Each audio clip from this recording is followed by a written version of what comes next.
Yeah, yeah. Kingdom citizen of Wisconsin. Kingdom citizen, kingdom citizen. Yeah, yeah. Kingdom citizen.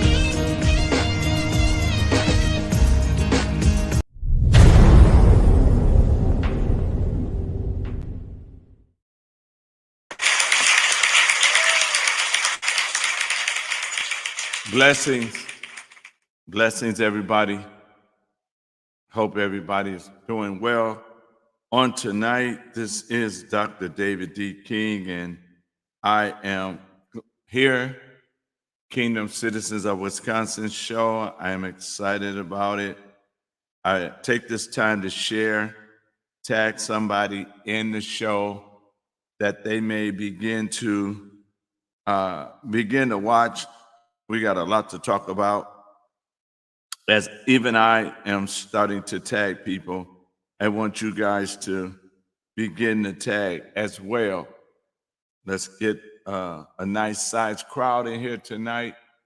A lot to talk about. I am ready to get it in, but let's deal with all the announcements that we must deal with on tonight. Why is it important to stay in the middle from a kingdom perspective? We are in 18 states. Right now, we're excited about it. We're getting it translated in Spanish and in Audible. And if you would like a copy, call 414-676-0842. That's 414-676-0842. And if you have a youth group or if your organization is trying to raise money, you can partner with Kingdom Ecclesia Academy and work at the Brewers game to raise money. For more information on that, you can call 414-676-0842. That's 414-676-0842 or 414-899-2688, 414-899-2688. And those, one more, I'm sorry. And if you're trying to work it out with your child's father or child mother, and you want a better relationship and co-parenting for your child, you can give Kingdom Ecclesia a call at 414-585-9511. That's 414-585-9511, and we will work with you on making the relationship work where the children is okay. So we want to help you out. Just give us a call at 414-585-9511. That's 414-585-9511. So we are excited to help anybody that is looking for help. Amen. And so we got people that's coming in. We just thank you. I don't know who that is. It just says Facebook. So whoever you is, good evening to you. We got a lot to talk about today. I saw some stuff that I think I just want to have a conversation. I hope I don't offend anybody. If I do, okay, I'm sorry, but I'm not sorry because I really want to address some things that is going on. The first thing, let's get going with the spring election. We know that the spring election is 5 weeks away, and we have to make sure that we get in office the right person for the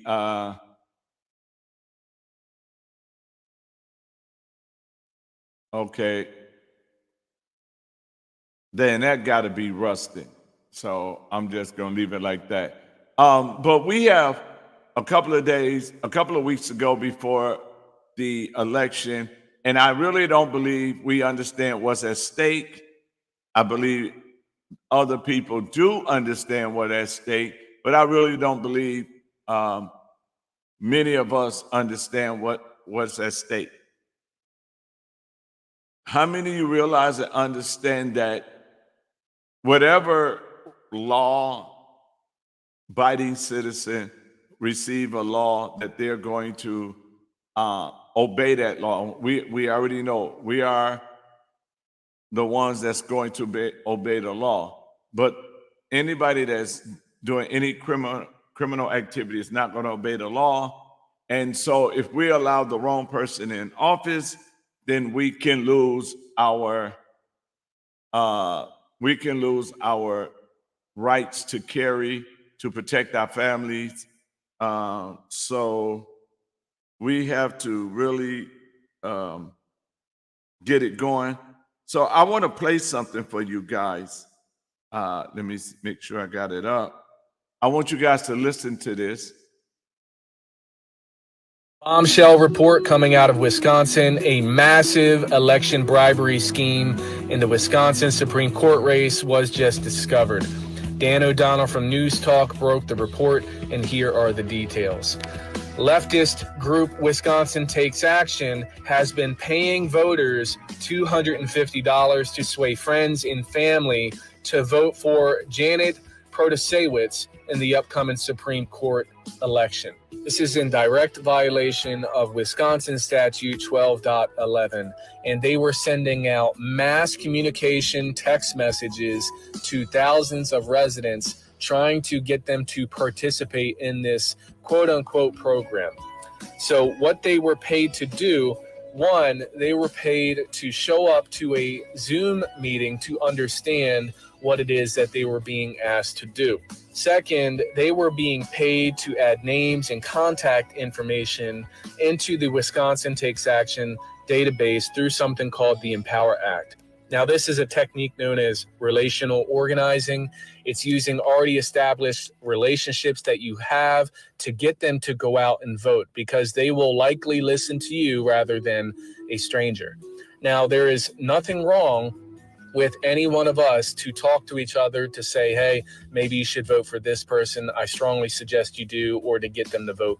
The problem here is that it is being incentivized, and you get paid if they vote for this person. So let's take a step back and look at Janet Protasewicz and understand why they want her in so bad that they're willing to cheat. So Janet has come under fire recently for some comments that she's made in interviews where she clearly said that she stands against Roe v. Wade and it was wrongfully decided. Now, those comments alone should bar Janet immediately from running as a candidate. She should not even be considered, because according to judicial code, any candidate making pledges, promises, or commitments regarding issues or cases that likely will be something that they will have to later rule upon are prohibited. So here are a few questions that we should all be asking. Where is Wisconsin Takes Action getting all of this money? Who's funding them? Who's providing the funding to pay thousands and thousands of Wisconsin residents money per person per vote? And it's not just money, it's gift cards. They're providing gift cards as incentives that meet certain quotas. Who's providing these gift cards? How are they being charged? And why are they so desperate to the point where they are willing to cheat and violate election law to get someone in there that is pro-abortion and wants to murder babies? That last question, my friends, requires spiritual understanding. Okay. Now, I got to say this. Bluetooth disconnected. I have to say this, you guys. We cannot allow them to throw abortion as the most important thing on the ballot on either side. We have to look at everything that's at stake. Your rights to carry, your rights to choose a good education for your children. In this book here, it's called Original Intent by David Barton. I suggest that all you guys get this book, because these are the things that was going on against those of you that are believers, those of you that go to church, the things that you believe in, all your moral values. they will be able to say that it is unconstitutional for you to practice your religious rights, whatever it is. If you're a Muslim, Jehovah's Witness, Christian, Latter-day Saint, Hindu, it doesn't matter, Jewish, it doesn't matter, but whatever your religious rights is, according to the Constitution, if the wrong Supreme Court justice gets in office, all your God-given rights is going to be up for grabs. And I'm talking about in this book here, it talks about how a child couldn't even pray over his food at school because it was unconstitutional to pray. But it is not unconstitutional. It is your God-given right. So it's not, move the abortion issue out of the way and look at everything else. Look at your God-given rights, because those are the things they're after. So they will put abortion in front of you because of the fact that they are trying to manipulate you or deceive you into doing something that you're going to vote as far as your emotions. And so when you look at your God-given rights as the church, when you look at your God-given rights as parents trying to figure out what's best for my child education, you already know they're attacking parents when it comes to the medical of their child, that they even fixed it where the parent can't even be in the room with your child. If your child is a certain age, they will ask you to leave out of the room. So all of your God-given rights, everything about what's right is at stake right now, because right now the Supreme Court race is more important than the governor's race and any other race, because they get to decide. And so what we have to do is make sure we do not allow them to push and to use the abortion agenda as the engine that gets you to run out and vote. And I let me go back in there, because there's something that I want to read. It says, hi, and it covered out the person name. It's Wisconsin Take Action. We are helping elect a progressive majority in the Supreme Court. We are offering an opportunity for you to earn $250 plus or more, with the plus sign, by talking to your families and friends about voting. And so when we look at this, when we look at this, we have to make sure we on guard. We have to make sure that we're on point. We have to make sure that we are doing exactly what needs to be done. And the thing about it is, look at all the stuff that's going on right now. It's about Roe versus Wade. It's about abortion. And today is International Women's Day. International Women's Day. Look at how they playing this game. I never heard, out of all the years I was living, International Women's Day. Whatever happened to International Men's Day? You know, what about the fathers? What about men, period? You know, I look at things that they're trying to do, or they're trying to say, or they're trying to confuse you on everything that's going on.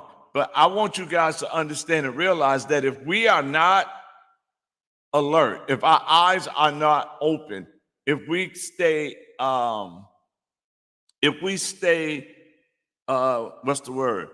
blind to what's really going on. I mean, come on, you guys. We got more problems than Roe versus Wade. We got problems with sex trafficking, and they're trafficking our children. We got problems with education system. We got problems with incarceration. We got problems with family and keeping the family together. We got a lot of problems right now, and they're trying to make abortion the most number one problem in Wisconsin with the Supreme Court race. And so I I was going to try to steal Amber to come on. Amber, tag Sarah. Let me see if she's free, and see if we can get her on. But when you look at what they're doing, watch this. There was a school song. A school song was struck down because it promoted values such as honesty, truth, courage, and faith in the form of a prayer. This was in the. This went to the Supreme Court in 1982. It was done in an independent school district. So now they're trying to attack your rights. This is about your God-given rights. This is not about abortion. This is about your God-given rights. This is about you guys. They removed the 10th Commandments in 1993. Okay, students. It was unconstitutional for students to engage in prayer. In Harris, it was Harris versus Joint School District 1994. See, they steady picking, and they're going in areas where they can go in and just take and go in and take, go in and take, go in and take, go in and take. And they're taking little by little of your God-given rights. And so when you allow the wrong people to have majority, for those of you that are Bible scholars, you know that in the Old Testament, in Exodus, when they brought the children of Israel out of Egypt and everything, and they sent them to spy out the land, and they sent 12. 2 said, oh, we can take this land. You know, God is with us. We can have it. 10 said, nope, we can't do it. We can't do it. Majority won. They didn't go. And 3 million people died in the wilderness. 3 million died in the wilderness. And so it's majority rule. It can be a good thing and it can be a bad thing. It all depends. If it's not a moral thing, then it's a bad thing. And so when you see how they're attacking, when you see how they say art, in some of them, artwork cannot be displayed in school if it has anything to do with religion. If it got a cross on it, it's not allowed. So I mean, and in this book, it talks about how they chipping away from your children God-given rights to pray, to come together, to do a lot of different things. And so what we have to do is we have to open up our eyes. We need to remove the scales from our eyes. We need to unclog our ears and start to hear what they're really saying. We have to do a lot of things that. Yes, I'm talking about your book, Sarah. Are you free? Because I really want to talk about the Supreme Court race and what's at stake, not abortion, but what really is at stake. So if you're free, just type yes, and I'll send you the link, because we really got to get the word out. Okay, I'm going to send you the link. We really got to get the word out. We really got to get people to see and understand and to realize that what's really at stake. And I was talking to a person that was not a conservative, as people call it, but what they were, they loved their guns. They loved their Second Amendment. They love to protect their family. And so we got to open up our eyes. We got to make sure we're listening. We're seeing. Sarah, I sent it into your in your inbox. But we have to get to that place. Oh, there she is. She's there already. Ladies and gentlemen, help me welcome Abigail. Hello.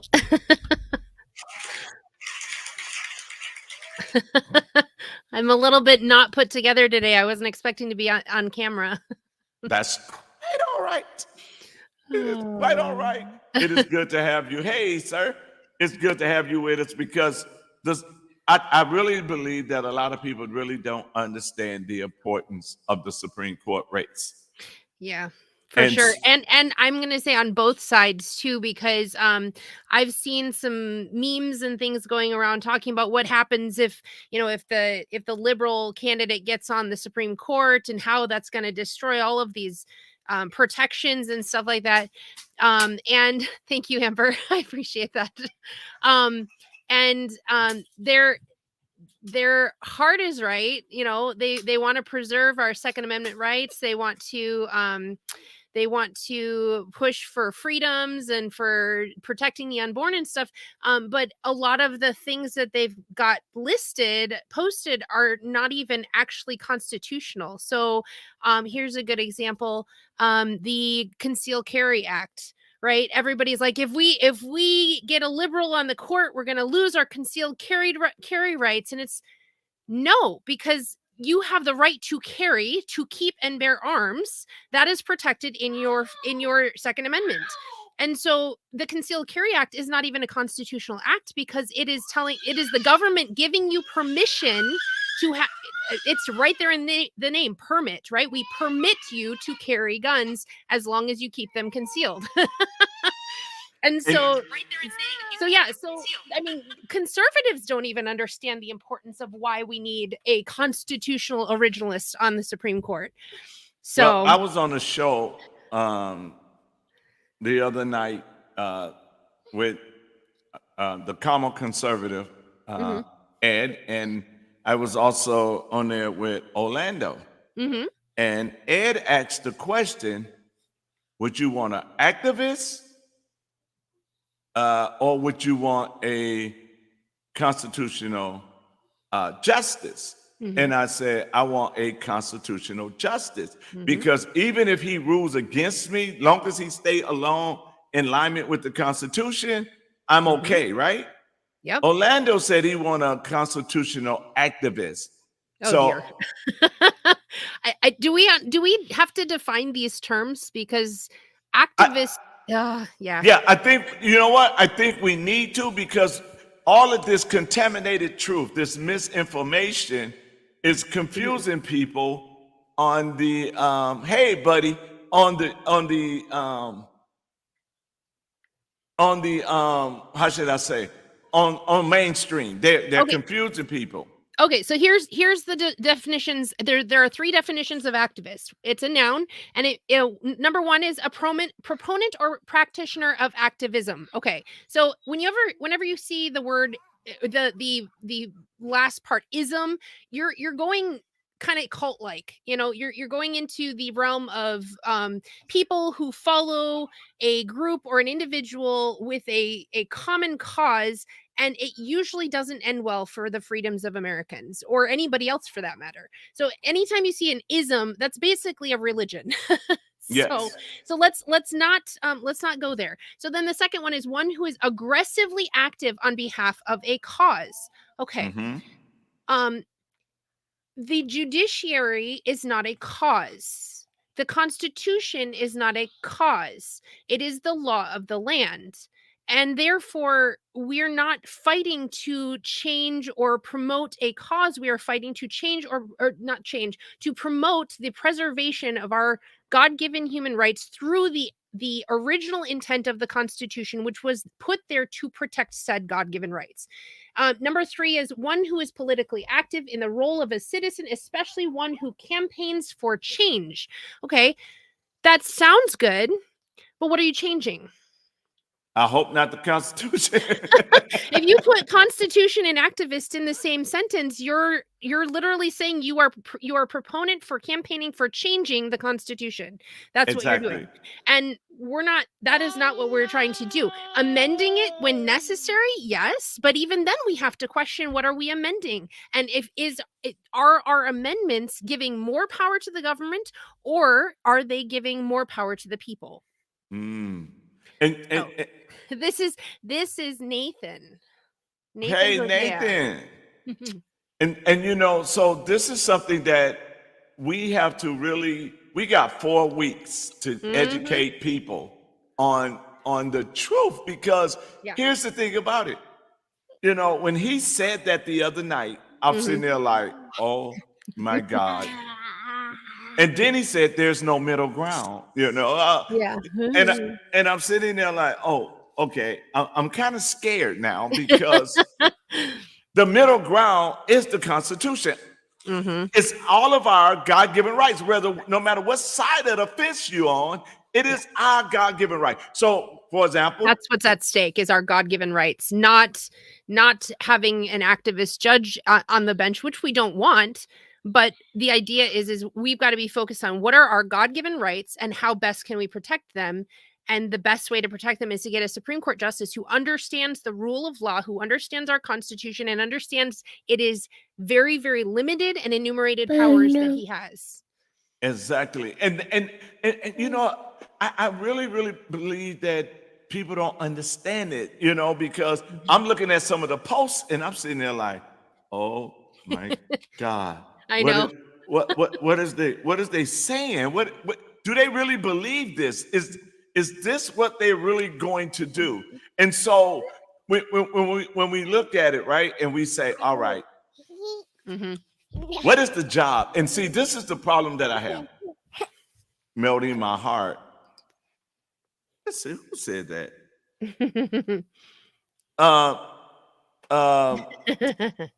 Yeah, he's a sweetheart. Let me say it this way. Most of the people that are pushing Supreme Court justice on each side really have not read the Constitution. Yeah. And so when you holler, like right now, it's all a plot. Right now, Constitution, right? Then they say, today is National Women's Day. In the middle of voting. Yeah. I was just talking about that with Jake today. I'm like, I find it fascinating how narcissistic a society we are. We have to have an entire month to celebrate Pride, women, minorities, indigenous people groups, Black people, you know, like we have to. And I said, but the only people who aren't celebrated supposedly are white males. The problem is that's narcissism in and of itself, because they're so proud that they're not being celebrated. and the thing about it is, Black males is not being celebrated. Yeah, and which women? The ones that have been aborted, or the ones that fall in line with the activist progressive movement? Exactly. And don't get me wrong, I love women. My wife is a woman. My daughters are women. I'm very My glad that mom you know was that. a woman. You know, I love them, but the thing about it is, they're doing. How should I say this? So they trying to override natural law. Yeah. Okay, they trying to override natural law because natural law is God's law. So when you try to put the woman in front of the man, you know, you got a problem. And when I say that, I'm not. Hey, Amber. There's Amber. I'm not saying anything to degrade women, but what I'm saying is everyone has a place. Right. And so when you move a man, and now is International Women's Day or Woman Month, and then next thing you know, the children is going to be running around, and then now you got an International Beat They Your tried Child that Day. with the Crusades. It didn't end very well for the kids. I know, right? So when we Nice. You're not a scientist, Dr. King. I'm not a scientist, but one thing I can tell you what a woman is. I can tell you that. And I tell you this too. If anything ever happened to Rosie, if I'm gonna mess with a woman, she better show me pictures of her being pregnant. Oh. Are we really going down that road on this? Yep, kind of apparently we podcast? are. Because I ain't messing with no scientist invention and all that other crap. But let's go back to the Constitution before we go down that road, because y'all know. Because I can't stay for 2-3 hours. Yeah, I know, no, I can only stay and for- I really don't want to go down that road, because if I go down that road, we never come back. So Exactly. Yeah. y'all be blushing and scaring me, and We'll be scolding you. I know. And All right, besides, so yeah. Pull out our mama bear and claws. besides, your mom might be on, so Yeah. we're gonna be nice today. I even sent Okay, my let's mom see. a link today. I think my mom usually has something going on Wednesday nights, but I could be wrong. Sure, that's fine. Yeah, so my big thing is when we're putting out, you know, why we are voting for specific people or why we shouldn't vote for the other side or anything like that, we need to be very, very careful about what we are stating as fact and what is in line with the Constitution. So again, you know, I mentioned the concealed carry, which is completely an unconstitutional act.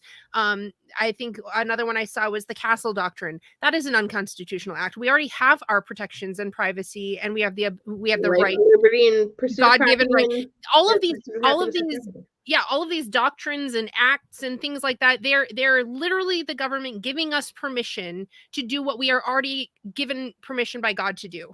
So It's a con. It's a way of flipping yes, what, you know, basically taking advantage of the unknowing, the unknowledgeable. yes. And it really spreads fear, and we do not need to be making our decisions based off of fear. You know, we need to be making our decisions based on the knowledge of God and the knowledge of His Word and the knowledge of the Constitution. And so when we're writing things, we need to be constantly going back to what is the original intent of the Constitution and which of these candidates lines up closest to that original intent. Because I can guarantee you, even my favorite candidate is not perfect in every decision he makes. Right? Exactly. Yeah. Original Intent, one of my favorite books.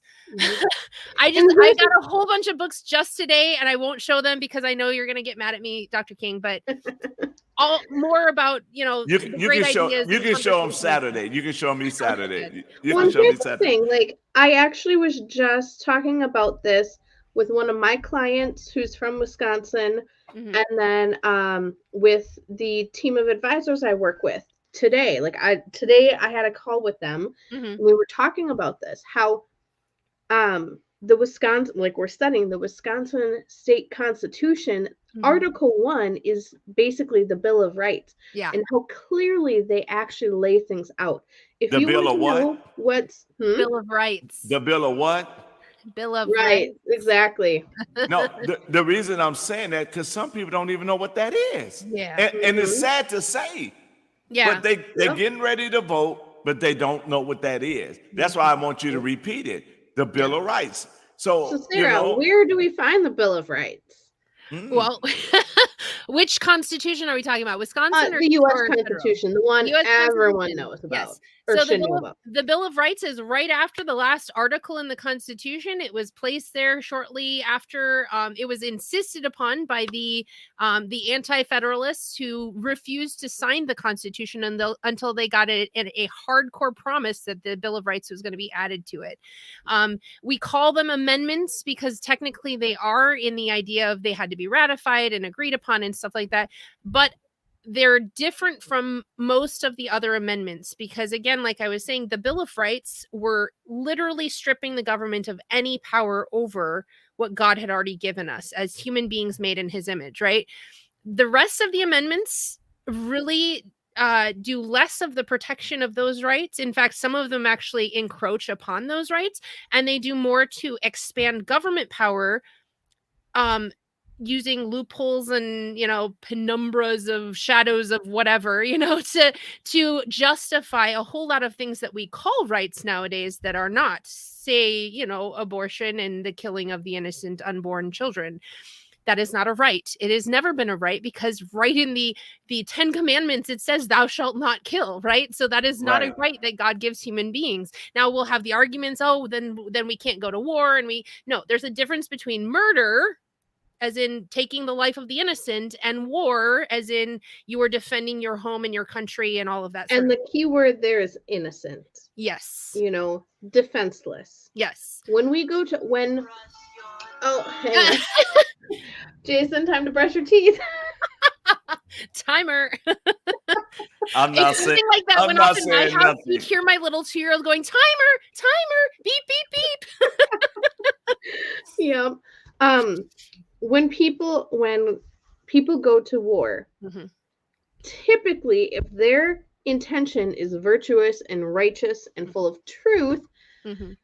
the innocent are not the targets. In fact, the innocent on both sides are the ones that are being protected. Yeah.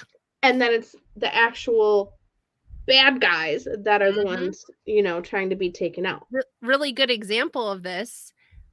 American fighter pilots risked their lives in World War II because they warned Japan ahead of time, we are going to bomb you if you keep this up.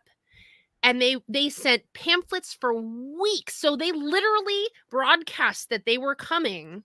Mhm. But they were so concerned with protecting and preserving the lives of the innocent civilians that they were ready to risk their own lives in order to, because they knew they had to bomb Japan, and they were going to bomb the important areas that would really cripple their ability to fight. But they were trying so desperately to save as many lives as they possibly could in the process that they actually put themselves at risk. So America itself, Mhm. when they are in a righteous war, and we can argue about some of the other wars they've been in, but when they're in a righteous war, they are doing their absolute best to preserve and protect the innocent lives. That's Well, what George Washington did in Revolutionary War. He said, we will even treat our prisoners of war better than they treat us, right? So yeah. yeah. And here's the thing, you can even go to very modern wars, like at Mhm. the turn of the century. We'll just say that way, because again, Mhm. we're not. Anyways, the war that started at the turn of the century, the 2000s century. I'm I know glad which you one you're cleared talking that about. up. Right?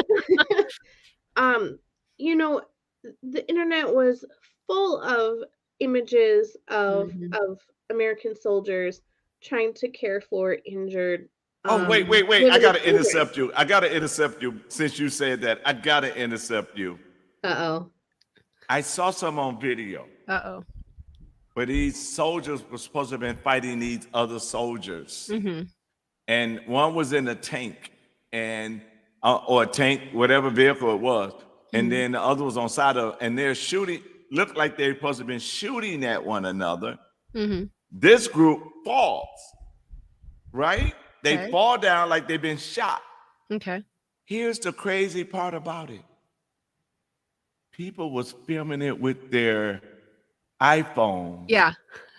Like a bullet know where to go, like, right? Yeah.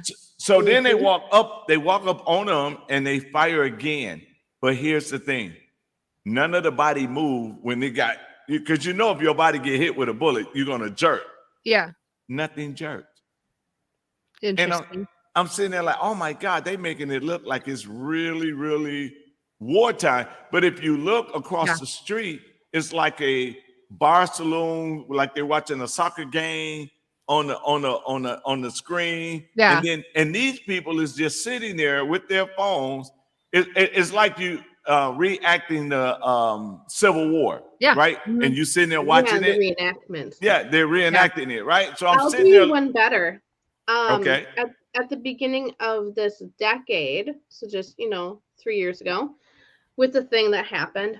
So I used to tutor English as a second language. I had students from all over the world. One of the countries that a lot of my students were from was one of the biggest countries in Asia where this whole thing started. Okay. Mhm. I'm saying this very carefully because I have been turned off on the Mhm. internet. My video has been shut down. So. Yes, J-Rod. Yes, J-Rod. Yeah. Yeah. And they were actually the ones that first started telling me about what was going on. I knew about what was happening before anyone was talking about it in our country. I'm not saying I'm the first to know, by no means. Yeah. But I knew what was going down and that it was super sketch. Because they were telling me some places to look. And when you start to see the videos come out here with all the body bags and stuff, you could see them breathing under the body bags. Oh, we And saw here's one. the other thing. They were just dropping dead in the streets, foaming at the mouth like they were rabid. Yeah.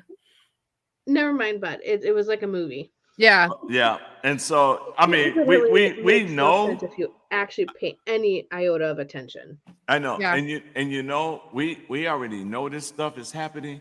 And the thing about it, we have to make sure that the people are not fooled. You know, that the people understand everything you see on TV is not true.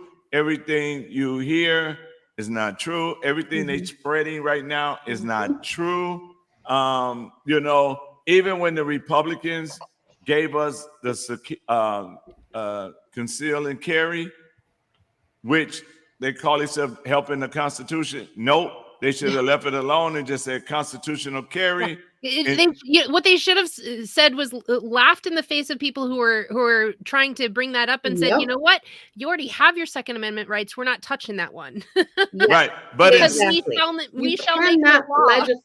you cannot legislate your way back to freedom. Right. Legislation only makes more rules. Exactly. Right. That's how it's designed. Yeah, Yes. it just adds more conditions, and it gives the government more of a foothold in the authority structure, and it basically tells the American people, oh, so the government are the ones who are giving us the rights. Then it's not God given, right? And then it's not a right. Exactly. It's a privilege. And it's not a right. Yeah. And not only that, though, they was bragging and excited about, we gave you conceal and carry. Yeah. Right. No, what you really did was allow people to know who carries.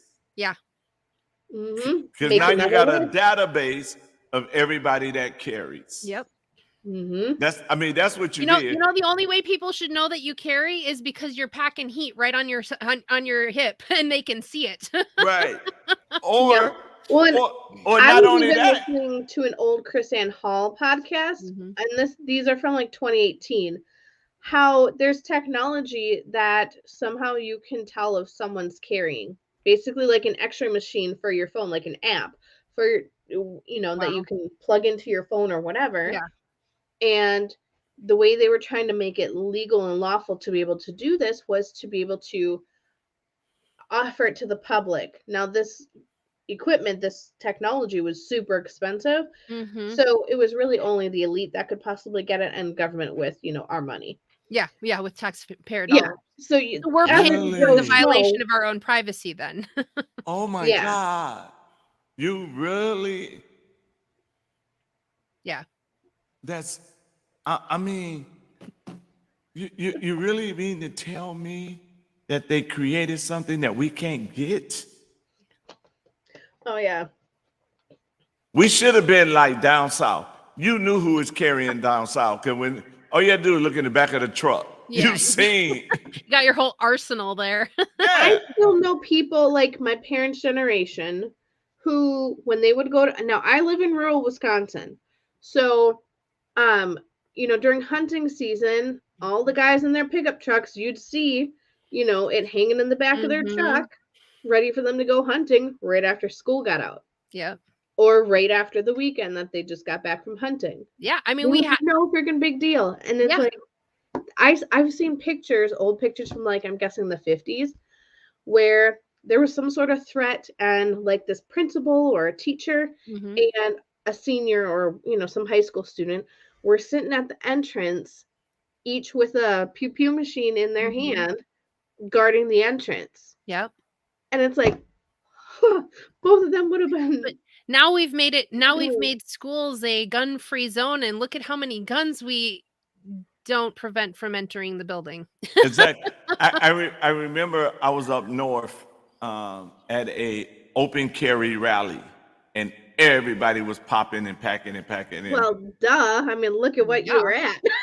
I know. I would have been a little worried. Yeah. But the beauty of it was, and some of them had to get used to it. And then I started doing it in Milwaukee, just open carry, going in places, right? And I was one of the speakers, and they called me up. And at that time, I left my gun at home, so my friend gave me this big old 357, and I run on stage with this big old 357. And y'all know me, I ain't got no sense, right? I said, calm down, black man with a gun, okay? It's going to be okay today, I hope everyone was rolling on the floor laughing. I hope so too. They was like, he ain't got no, they already know I ain't got no sense, That's funny. I remember I was doing something up there, and they was like, we need you to, they wanted me to speak early. They said, we need you to speak early. And I said, I'll speak early. I'll do whatever y'all want. And they said, really? I said, yeah. And they said, why? I said, because y'all got some tall trees here, so I'll do whatever you want. Yeah. But when I came back to Milwaukee and I was open carrying, right, in Walmart, and they were seeing me, and at the time Walmart had off-duty police officers as the security. And it was like, don't you see that cop over there? Yeah, I see the cop. What's the problem? Why is you doing that? It's my right. So I walks up to the cop and we having a conversation, and I'm telling her, oh, I like the way you got that leg holster. You know, that's cool. And everybody looking at me like, wow, he got his gun out, and I'm like, do you not know this is your right, that you can do this just long as you're 1,000 feet away from the school? Yeah. That's simple. What did he say? No more surprise. Yeah, that's the whole point. You because guess who surprises you when you're not open carrying? It's the criminal who's hiding his gun. Right. So yeah, I would rather okay, we went to right during the beginning of the whole, pan thingamajig that everybody in the We're world. so Midwesterners, by the way, with the When we was in the land of Oz trying to get back to Kansas? Pretty much, yeah. Okay. So right at the beginning of that, I went to a rally at the Capitol, right? And there was literally patrolling the entire green. There was a whole bunch of people who were open carrying, right? They weren't on the actual grounds, but they were like patrolling around it. I never felt more safe. Oh, wait, let me tell you. Because they were patriots who were there to make sure that we were not harassed. And there's actually a lot of the Wisconsin groups that I've gone and talked to. They actually have members of each of their county groups that actually are designated guards, basically. Yep. And they'll sit amongst everyone, but they'll just keep looking around, and they are let me tell you, when we was doing service at the state capitol, right? That's why you gotta be careful with Facebook, because you don't know who's following you. But I was posting on Facebook, we having service. So I'm there and we having service. And this guy who was one of the protesters, because at the same time, the Black Lives Matter movement stuff was going on. And this guy walks up and he said, F God. And out from behind me, this real big white guy comes from behind me, walks down there and whisper in his ear. And the guy left. And I'm like, okay, what did he say to him? So when service was over, I'm like, what did you say to him? I said, you better leave for you meet God. And then he said, we follow you, we watch you. Yeah. He said, but I just want you to know you are well protected. It was a guy behind me with an AR-15.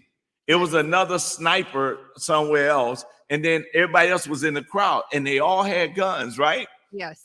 So, which under the Constitution is a fully protective defensive weapon. So yeah, and they was on the state capitol ground, so they knew their rights, they knew everything. So then we went down to Milwaukee County Courthouse, and we was outside the courthouse having a rally, and this guy came up, and I told the guy to leave, and the guy wouldn't leave, and I took my glasses off, and when I took my glasses off, they came out of nowhere. They was like. And the guy saw them all. He was like, I don't want no trouble. I don't want no trouble. They were like, Pastor, you go back to the show. We got this. And you go do what you're doing. Yeah. But they followed us and they protected us. Yeah. And we even had a constitutional lawyer that started following us and say, here, if you get in trouble, call me and I'll take the case pro bono. Yeah. I was trying to get arrested. I was trying to get them to mess with my rights. Yeah. I dare you. I'm sitting there like, come with it, come. Right. And then I called pastors and I was telling the pastors in Milwaukee, I said, listen, we have a constitutional lawyer on our side. Open your church. Go back to having church. Yeah. He will take the case. Yeah. Right? Good for him. By the way, Jared, are you still able to view on Facebook? Because I usually have Facebook our video next to our StreamYard, and it's just doing the spinning wheel of death for me. So I don't know if it's Facebook is not liking our use of the G word. Oh, or but it's just no, my we good. internet. I'm looking at two different avenues on Facebook. We're doing good. Okay, so it's just my internet. I just want to Yeah. make sure because We're doing good. Okay. it wasn't doing this before. Okay. I'm the GPS now. Make a U-turn. We got to make that U-turn, go back to the Constitution. So Sounds let's good. make the U-turn and let's talk about the, how should I say? Should we talk about the lies that are being portrayed for this race, or should we talk about what is really at stake instead of the lies? Because I don't want to scare nobody. Say you're gonna lose your gun. I don't want to scare nobody. Says, oh, you know, because they're using school choice. They're using. Which is another unconstitutional thing, by the way.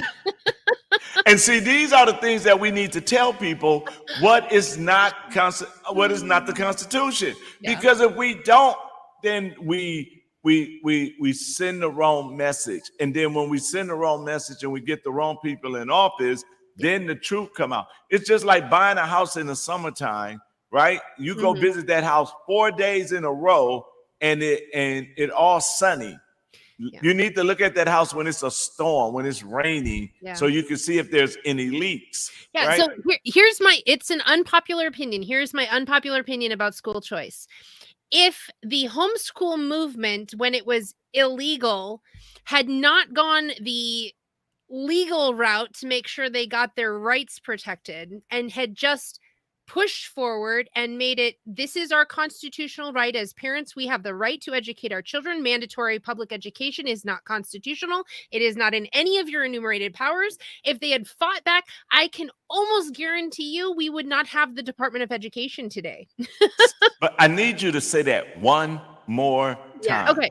So it's an unpopular opinion. And I can't promise you this, but if we as parents in the early days of the homeschool movement had told the legal advocates to just go stuff it, and we had actually said we have the God-given right protected by our Constitution to do our own private education with our children or to choose what kind of education we give our children, and mandatory public education is not a thing in the Constitution, then I can almost guarantee you we would not have the Department of Education today.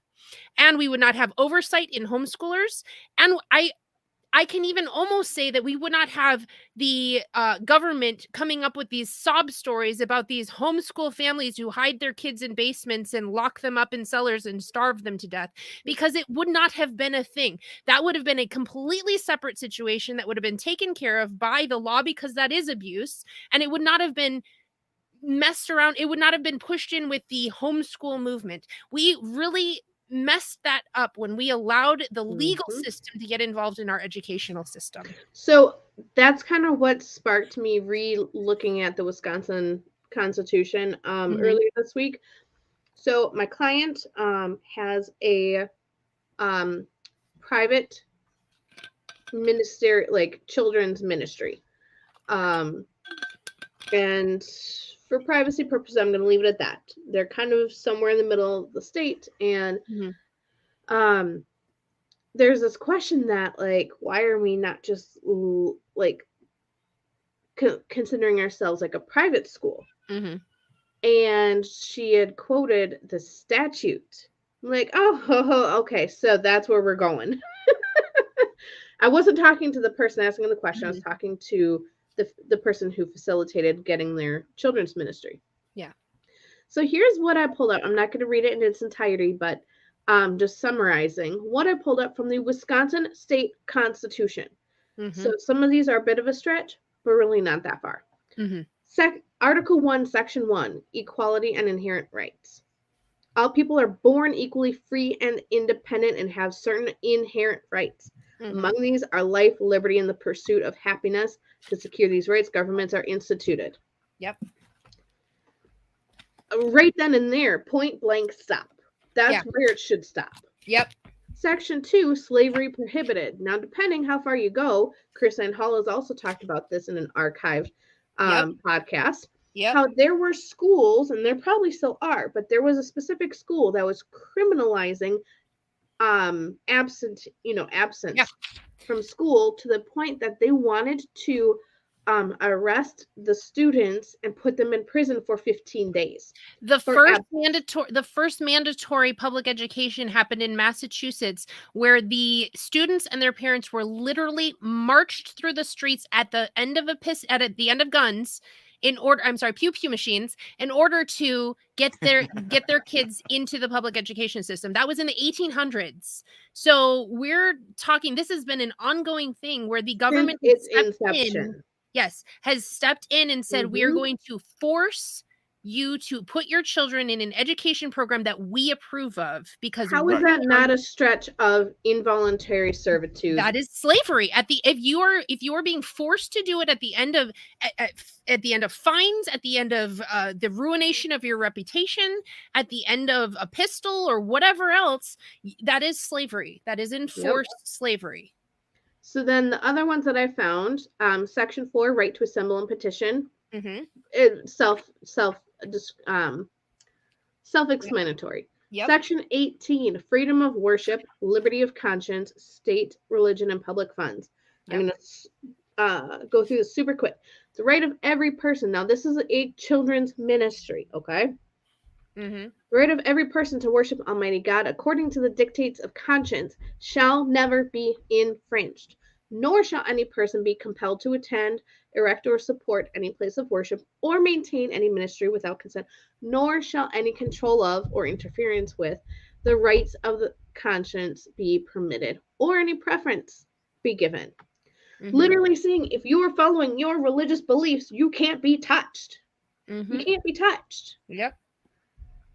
Yeah, and the right of conscience is not just actions. It's it is the what is going on in your heart and mind. If you so choose, as long as you're not violating other people's rights in the process, you have the right to define worship in any way you wish. As in, I'm going to worship God by educating my own children, because it says in the Proverbs, right? Or is it the Proverbs? Deuteronomy. Yes. Yeah, but Deuteronomy, I was thinking of those verses where it talks about the father training their child when they're lying down, when they're sitting up, when they're walking by the way, when they're going to sleep, when they're eating. That's education. That is a mandate by God. Right, but there's no fathers anymore. It's National Women Day. But but you're absolutely right. Spicy about that, Dr. King. I know, but you're absolutely right. But the problem is, pastors never was told to read the Constitution so they could understand their religious rights. Yep. That's why we're doing it now. Right? Yep. Because if pastors would have understood their rights, they would have said, you know what, we're not sending the kids to the public. We're gonna teach them here. We're not gonna incorporate our churches as a state church. Right, as a 501c3 prison church. Yes. Yep. We're not. Okay, so let's look what J. Rod say. Okay, go ahead. Yep, good. We'll go to Jared's after this. Regarding Section 19, Article 1, Section 19, religious tests prohibited. I'm going to skip to the second half. And no person shall be rendered incompetent to give evidence in any court of law or equity in consequence of his opinions on the subject of religion. Yes. Which also can be extrapolated to say that you can also not require any justification for your religious beliefs and whether they are valid or not. Yes. You could believe the tree in your backyard is the source of life, and they don't get to question it. Yep. Here's the last ones. Oh my God, are you for real? Right? Section 22, maintenance of free government. The blessings of a free government can only be maintained by a firm adherence to justice, moderation, temperance, frugality, and virtue. Yep. Basically saying you gotta not be a poop head who thinks who has their head up their butt. Yeah. I like the last part. By frequent recurrence to fundamental principles. Do you want to know where we get those fundamental principles from? The Bible. Oh, But oh but wait, Dr. King. I thought this country was founded on the Quran or Buddhism or something like that. nah. I thought we were supposed to just coexist and every Right. religion's right. And Come on. you know, I heard a statement. I forgot who said it, but they says, how did they put it? Oh, they said you can come to America and you can worship any God that you want to worship. Mhm, We're not going to force you to worship what we have, mhm. but we do want you to know one thing: we have the truth. It was like you can come, but we Yep. just want you to know we got the truth. But Yeah. you can come. Yeah. And the thing about it is most okay. I got it. I guess she'll be back in a second. Most people that are religious leaders didn't read the Constitution because they have given up a lot of their rights because of the fact they didn't know. Yeah. They didn't know. They was told become 501c3 and you can get some money. Yeah. Become 501c3, you can take donations. Yeah. They never read that you can already always from the moment you started can take donations and don't have to worry about it. But these are the things that we are dealing with. And now they sit in their churches trying to tell them who to vote for the Supreme Court, and they don't even know the Constitution. So here's my question, and I'm trying to process this out, so I'm not entirely certain I'm going to get it right. Uh-oh. When it says that no money shall be drawn from the treasury for the benefit of religious societies or religious or theological seminaries, but when we have to file our taxes, we have to file that we paid money into charitable or religious organizations. Wouldn't that be considered a violation of that because the government is involved in our private donation? Hey, what? Because they give us credit for these charitable donations as non-taxable income. And but not only that, according to their tax code, there is no such thing as a love offering. Yeah. There is no such thing as you're giving tithes. There is no code. I mean, everything is under one word: charity. I gave to charity. So the church is now a charity. Mm-hmm. So that means the church is considered when the 501c3 hit the church is now considered an agency and not a church. Mm-hmm. And now they can do whatever they do to any other nonprofit agency. Yeah. And so when they do it like that, then you know what that does? That ties the church's hand because the church never, ever took time to read the Constitution when they created their bylaws or anything. They just went down and got somebody else's bylaw. Yep. And so what would happen to the church when it comes to here's a question for you, Madam Abigail. What do you think would happen to the church if the wrong justice get in office? Is there anything that might happen to the church itself? No, the body of Christ is going to live on no matter what justice is on the bench. I mean, now will we have to defy unlawful opinions handed down by the Supreme Court justices? Yeah.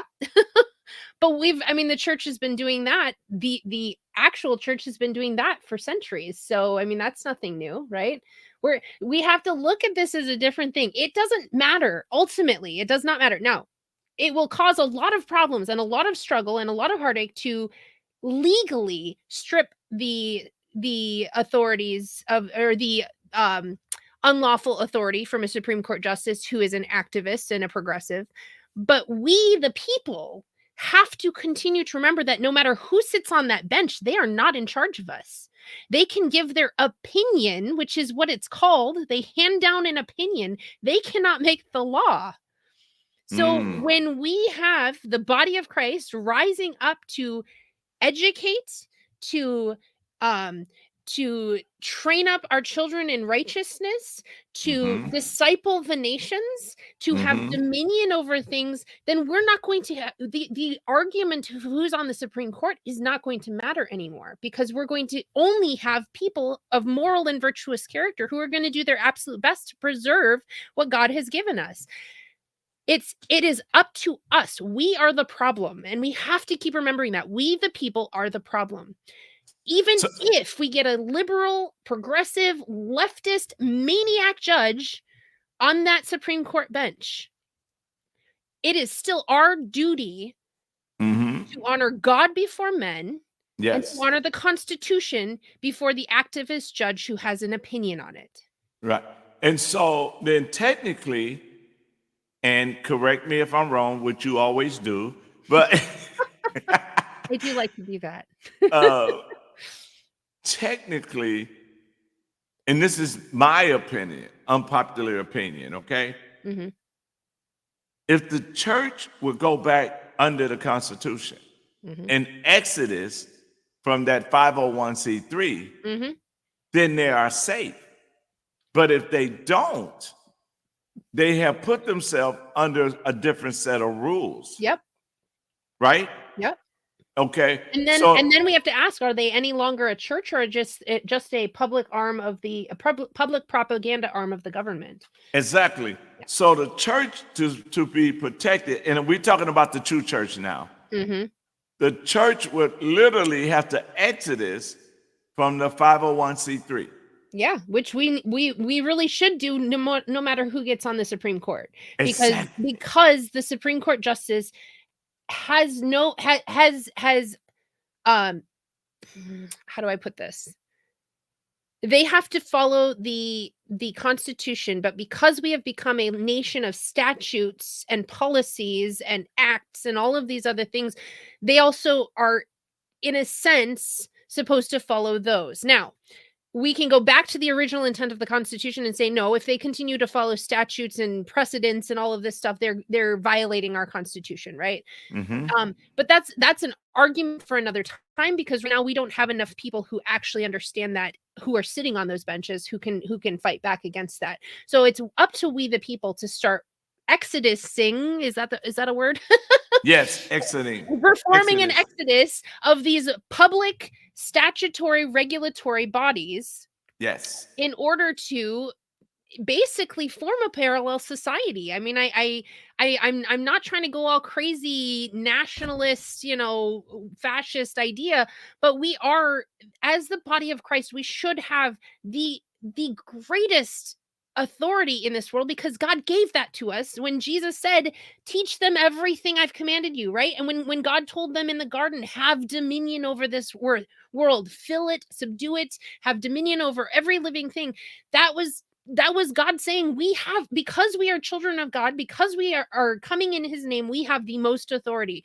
That is not me saying Christians need to rise up and have a coup and a bloody revolution like France did. We need to, through peaceful means, we need to educate, inform, and start living our private lives in public, if that makes sense. It makes a lot of sense. Not that we go into the public jurisdiction, but that we take our private lives out of hiding, and Right. we say, these are God-given rights. You can acknowledge a God or not, but there is a God, a higher moral authority, and you are not it, right?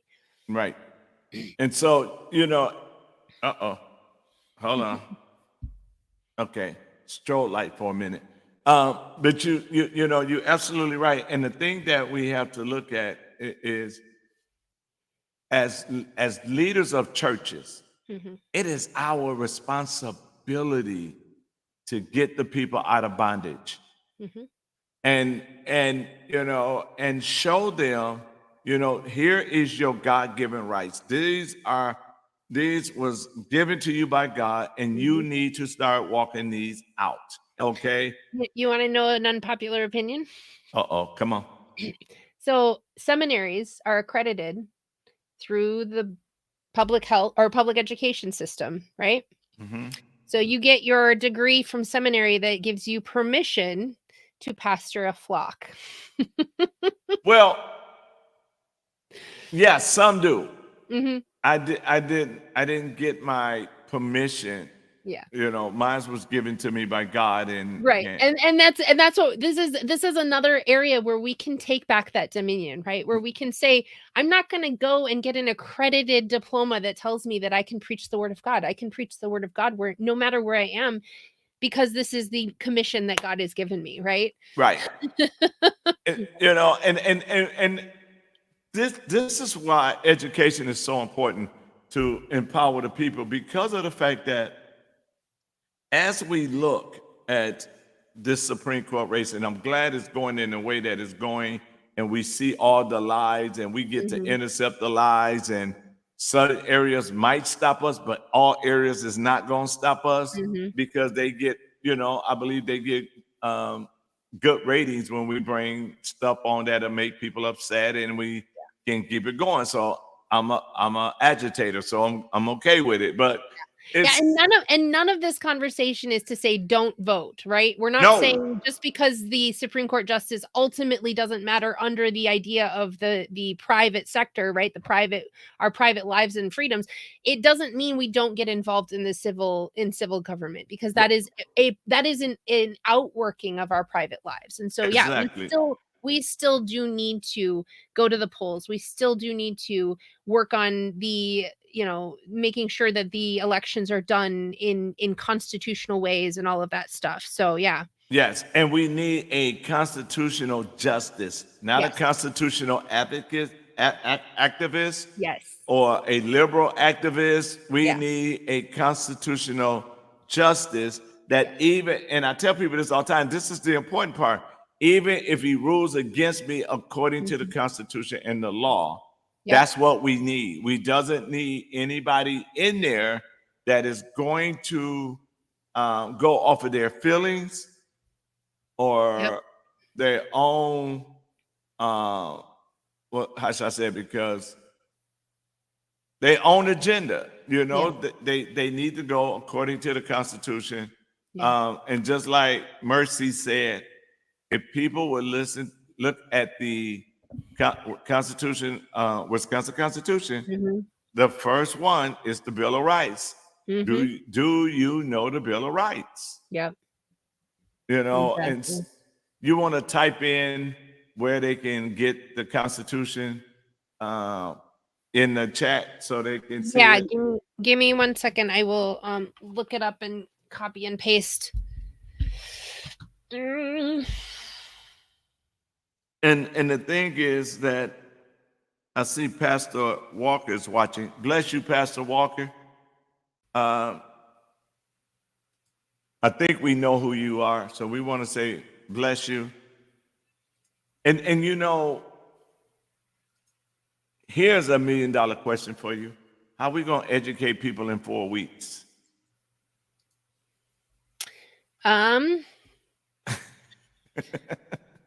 Well, I mean, I could say we should have been educating them. I mean, we started, but you know, massive. We should have had an educated population right from the get-go, and we wouldn't be in this position, right? Right. But let's make sure that works. Hold on. Yeah. But yeah, we need to talk about it with our family and friends. We need to we can, in our county parties, we need to start asking these questions. I've made suggestions. We need to have op-eds in the paper with just do a Socratic method, right? Ask the questions, right? And ask questions like, what is the role of the judicial branch of government, right?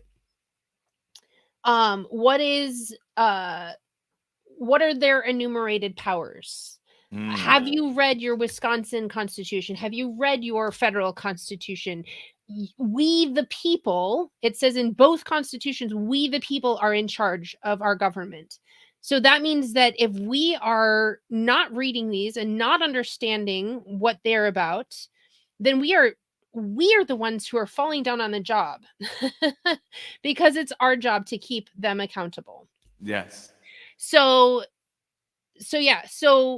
you know, share these videos when we're talking about this sort of thing. Share these with your friends and family. Even, I think you do record these, right? So, Yes. we've got the recording for afterwards. So share it with your family, even if they can't be here for the actual live broadcast. And if your family is not on YouTube, not on Facebook, not on LinkedIn, Twitter, or Rumble, you can give it to them on Apple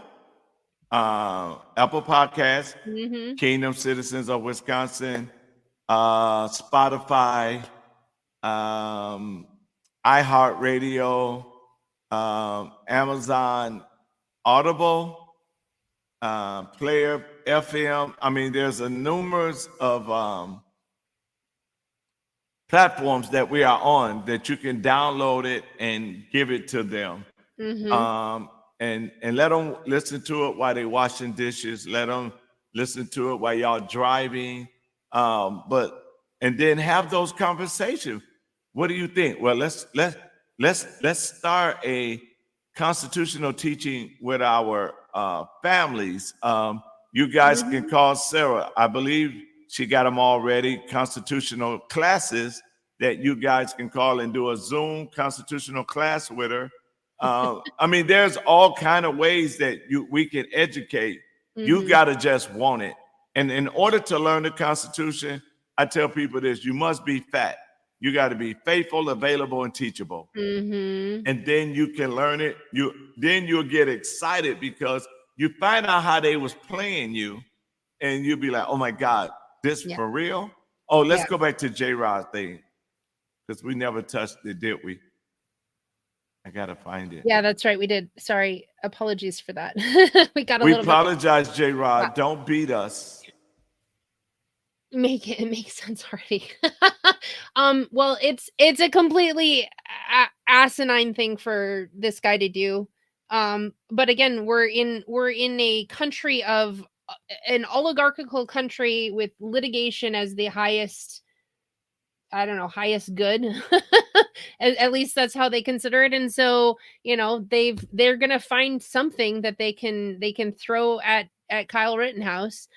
Now whether it makes it doesn't make sense. It doesn't make sense because if it had made sense, that man would not be even out on the streets to be shot at because he was a criminal with a very long rap sheet. He would have been, I mean, I believe the one you were talking about, he had some interesting proclivities that would have in other centuries would have gotten him shot by the fathers of the little ones that he had an interest in. So, I mean, we don't live in a time that makes a whole lot of logical sense because we are living in what they call the postmodern, post-truth age, where, there's reality has literally been rewritten to fit my truth, your truth, my feelings, your feelings. And it's a failed system. It is not, well, I shouldn't say that. It is a successful system because it's doing exactly what they promised they were going to do. And that was create chaos, create a godless society. I'm reading this book and I know I've mentioned it before. It's called The Naked Communist. If you want an idea of the mindset that is going on, we are treating communism as a legitimate political party or political ideology. Communism is a criminal conspiracy. You just gonna make me buy that book. You steady showing the book. We need to stop treating communist ideologies as if it is a legitimate ideology. Right. We need to stop treating it as anything less than a criminal. And what you do with criminals is you do not make friends with them. You do not cuddle up to their foreign policies and pay for their the defense of their nation. You do not trade with them. You do not treat them as anything other than the bullies and criminals that they are, and you immobilize them and you render them harmless, and then you work on hopefully rehabilitating. And if you are not doing that, you are treating it as a legitimate party, a legitimate ideology, and it is going to destroy our nation because that is the ideology that has seeped into every aspect of our life. And J-Rod, I want to touch this one because not Saturday, because we didn't have one, but the Saturday before that, we was talking about victim rights in the Wisconsin Constitution. And the problem is victims don't know their rights. Yeah. It's not that they don't that they have more rights than it seems. What we're doing, Jared, is we're not looking at the criminal is innocent until proven guilty, and that's through due process of law, right? So until they are proven guilty, they are treated like any other American citizen, and they are treated as a citizen who has the equal rights as the victim, right? Now, once they've been proven guilty, that's when the victim has more rights, because that criminal is stripped of their rights. They no longer have them, right? And again, we're talking about an ideal world where we have a moral and virtuous citizenry, because we have become this immoral, godless society. You look at the way that we have treated law and the due process and all of that stuff in the Constitution. We have treated it in a different way than we used to treat it when we actually had the fundamental principles down. Now, because we have stripped the fundamental principles of any of their power, because we've rejected the God of the universe who actually, created these principles. Now we create more law, not lawfully, but legally, in order to restrain I should say, to make up for the lack of self-governance and self-awareness that we have in our population, because we no longer have a moral and virtuous citizenry. So I know that's a long way around it, but basically what we're doing is the more immoral a society gets, the more laws you see to manage it. And it doesn't work. It has never worked in the history of the world, and it is not going to work now. But right now we are a society under a ton of statutory and regulatory and policy-driven government, instead of principle-driven government, where we, the people, are the ones in charge. Yes. So yeah.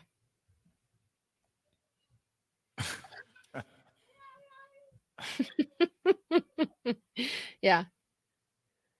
So yeah, and so I think is vital that we help educate as many people as we can, and just in case they need to know, just in case.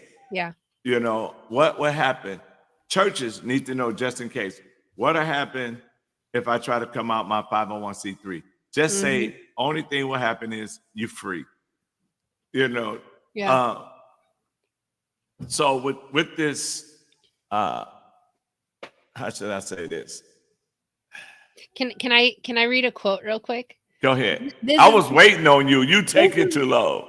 Well, so I was talking about this whole communist thing, right? And because that is the underlying ideology that America is running on right now. And we can argue the specifics, but literally there are 45 goals of communism, and America has completed all but one of them. So Okay. we're literally living in a communist society. It's on the in the first phases, but we're there. So anyway, Thomas Jefferson talks about this, right? He actually dealt with this because he was dealing with the Muslim countries, and basically, we're not going to let you bully us anymore. We're not going to be paying your fees and your fines and all of this stuff. So he says this is how he recommends treating nations who treat us atrociously. And that's the wording he used. He says, I'm anxious that we should give the world still another lesson by showing to them other modes of punishing injuries than by war. So instead of war, this is how we need to do it. I love, therefore, the proposition of cutting off all communications with the nation which has conducted itself so atrociously. So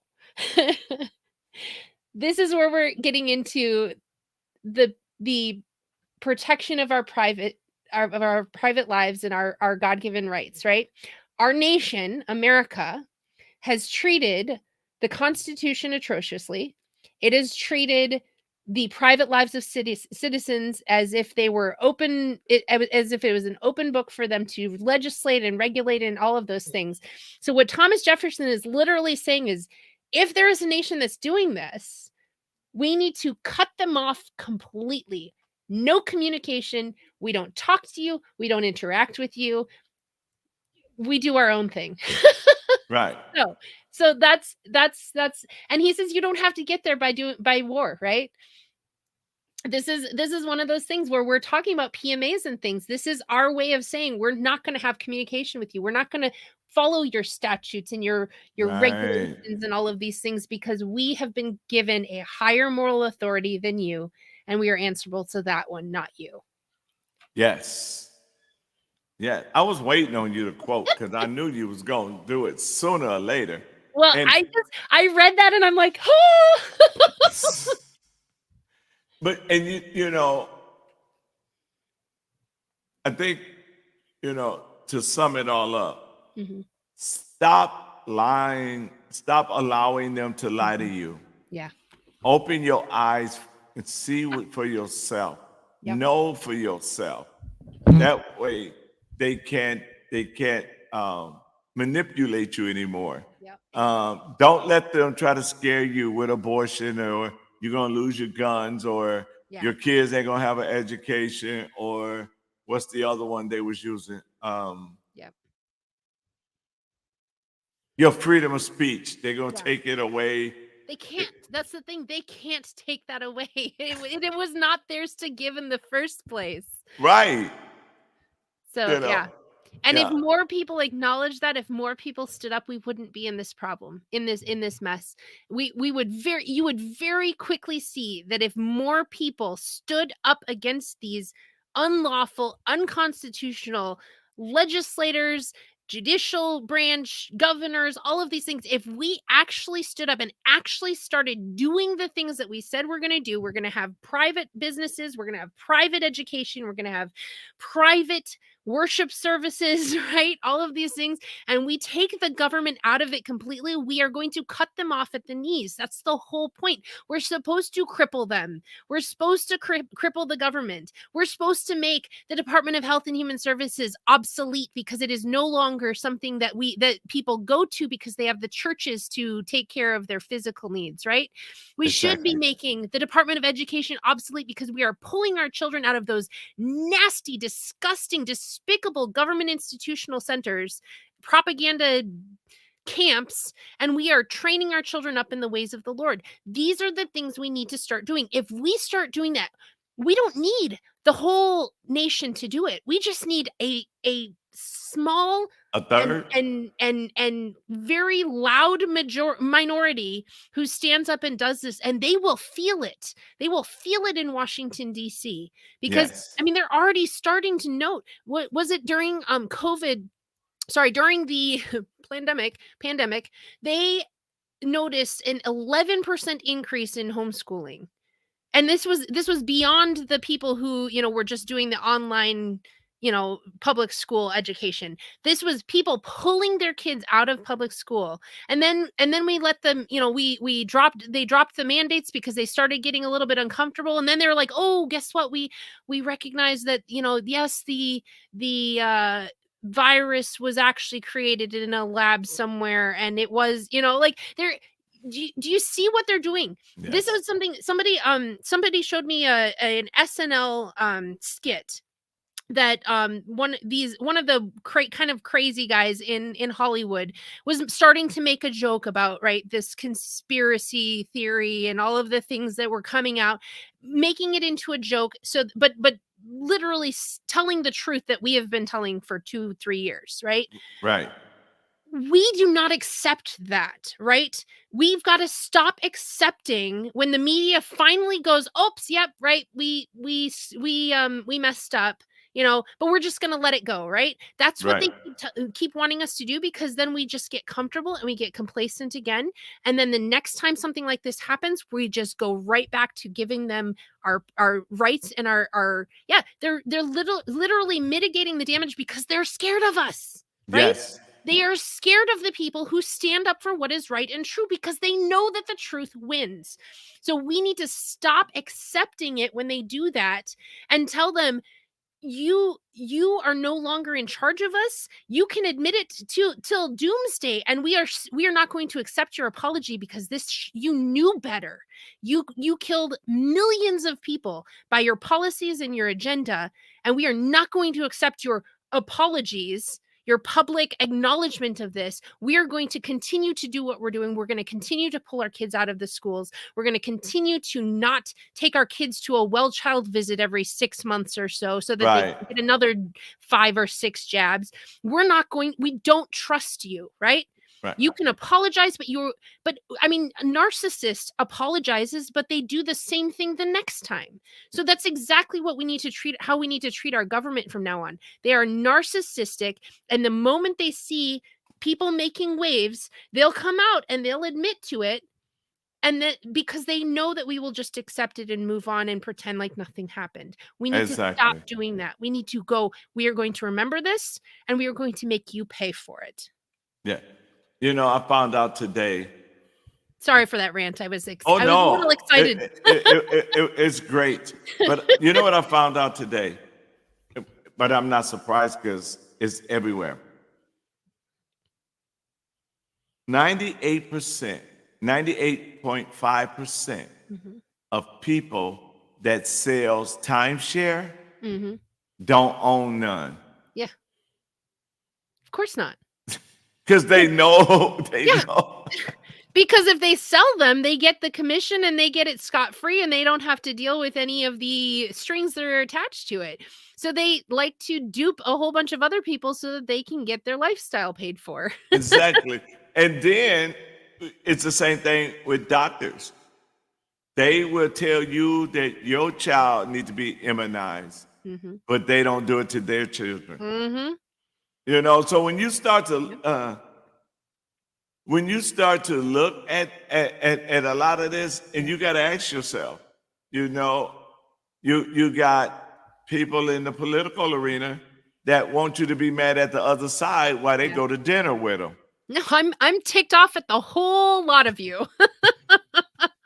I don't choose sides when I choose who I'm angry at. You as the government, we should okay.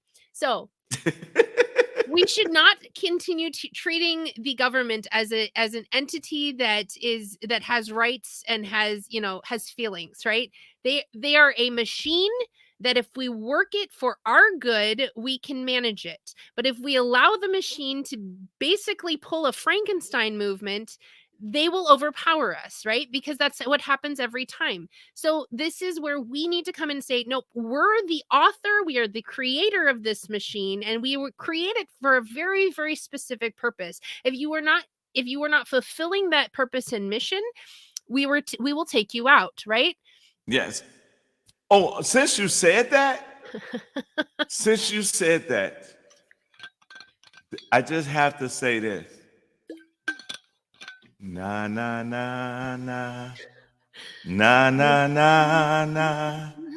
Hey, goodbye to the mayor of Chicago. She lost the primary.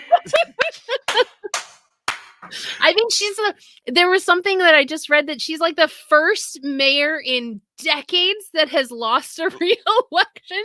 Right. Democratic mayor. But she lost the primary. I know. That is so brilliant. I don't even think she got 20%. I don't even think she got 20%. Yeah. People in Chicago are waking up and saying enough is enough. It's about time. You know, Illinois gave us Abraham Lincoln, and then from then on, we just got nothing out of them. Nothing good. Nothing. And the thing about it is they took her. She did some stuff to churches that didn't want to close. Oh, I know. That she had their cars towed. Yep. She done some stuff, and they said, okay, you attack us, we'll attack you. Mm-hmm. And she didn't make it through the primary. Yep.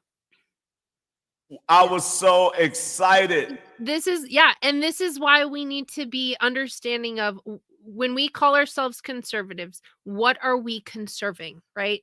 Are we Exactly. conserving the fundamental principles that make this universe work in the best way possible because it was created by a higher being called God?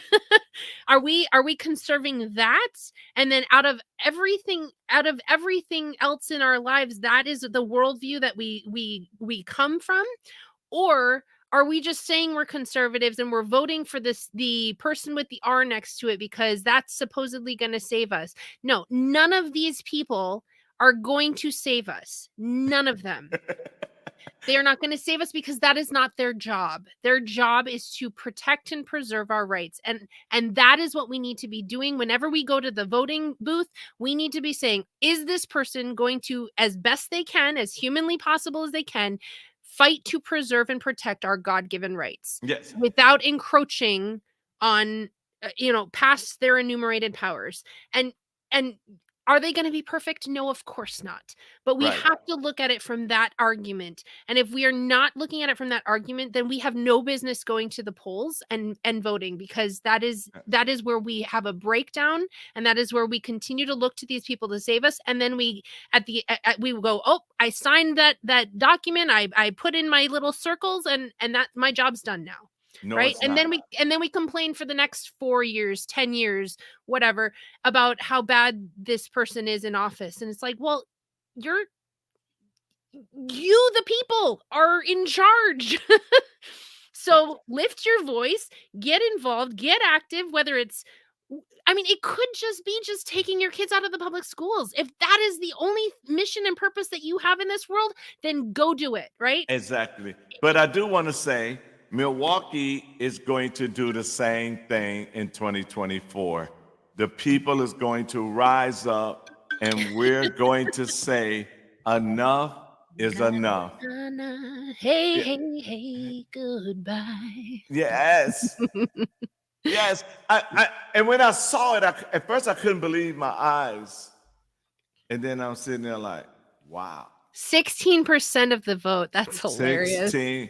I gotta laugh. I really gotta laugh. The mayor, I can see it from somebody running against the mayor, but the mayor herself. That's gotta sting. For these people who their whole life is around their popularity and their ability to to get the crowds to vote for them, that's gotta sting. Chicago's one of the most corrupt places in America, and they can't even keep the corrupt mayor there. That's hilarious.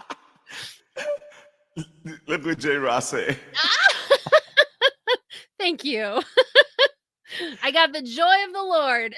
Hey, but and it shows us though that the people can get sick and tired. Mm-hmm. They sent a message, even though they might still get a leftist mayor. Oh yeah, totally. Yes, but they sent a message. They said, when we're tired of you, we're gonna show you. And they sick out of big as Chicago is, 16%.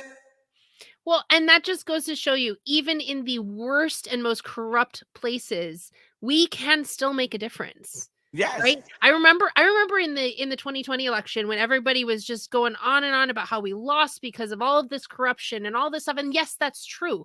But in that same election, in California, in one of our worst, most liberal states, and it is literally self-destructing as we speak, there were several districts that had never had a Republican and never had a conservative in office in the entire history of that district. And that year, when the corruption was at its highest, or at least at its most obvious, those districts turned. Yes. So does that mean that those Republican conservatives, whatever, were the best person for the job, or they were managing to, make the changes that needed to be changed? I don't know. But what I'm saying is that when evils are no longer sufferable, like Thomas Jefferson says in the Declaration of Independence, we will rise up. Yes. And it's just and we do not have to have a bloody revolution to rise up. Never. We can make a difference. And this is where we go back to our local community, what is ours to do, right? If it's to sit on the boards, if it's to pull your kids out of public school and homeschool them yourself, and don't give me the excuse that you can't, or that you don't have enough intelligence, or that you don't have the resources. We are living on a one person budget on one paycheck, and we've got 5 kids, and we are making it work, and God is blessing us because we are choosing to honor him. Does that mean we get to go on all of our vacations every year and have the nice cars and stuff? No, our van is falling apart around us, but it's getting us from point A to point B. And your words is powerful. My kids are brilliant, and they are not going to bow to tyrants. Your kids still scares me. I'm shaking. No, but the thing about it is, I heard somebody in Milwaukee that is on the conservative Republican side sits as a chairperson, says this: Milwaukee will never get a Republican conservative in local races. And they're sitting in a seat, in a public office seat. Not a public office, but with the party, and they have they're a chairperson. Well, we need to get rid of that chairperson, because what a defeatist attitude. That's just like me taking me a basketball team and say, okay, y'all, today is an important game, but we're not going to win. Or okay, let's think about this. Let's think about the Old Testament, Esther, Queen of Persia. She's in a completely pagan nation.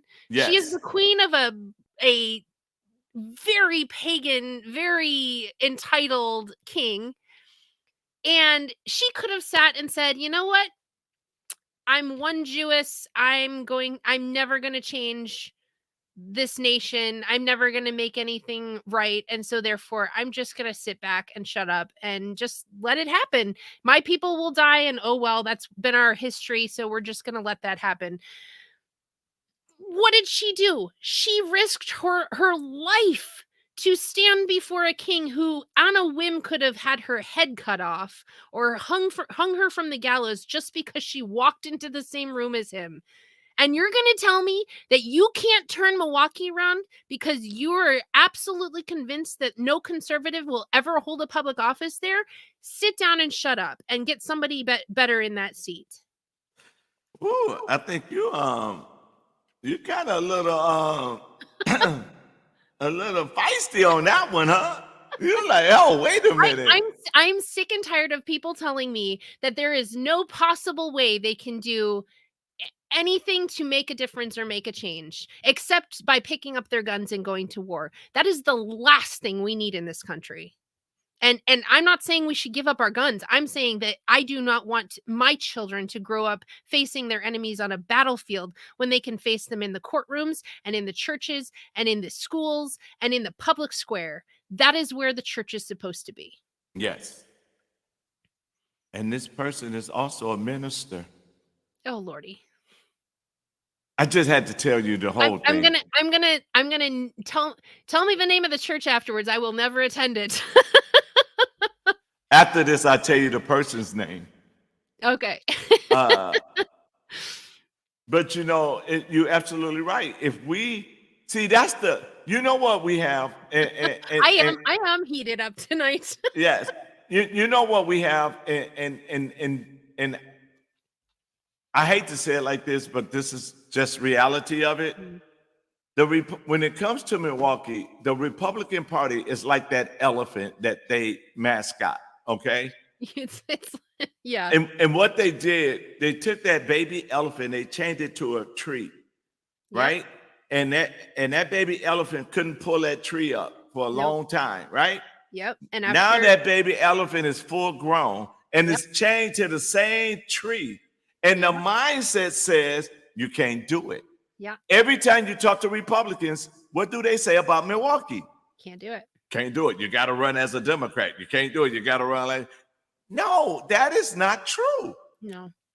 You know, well, the problem we have is you don't know how to relate to people.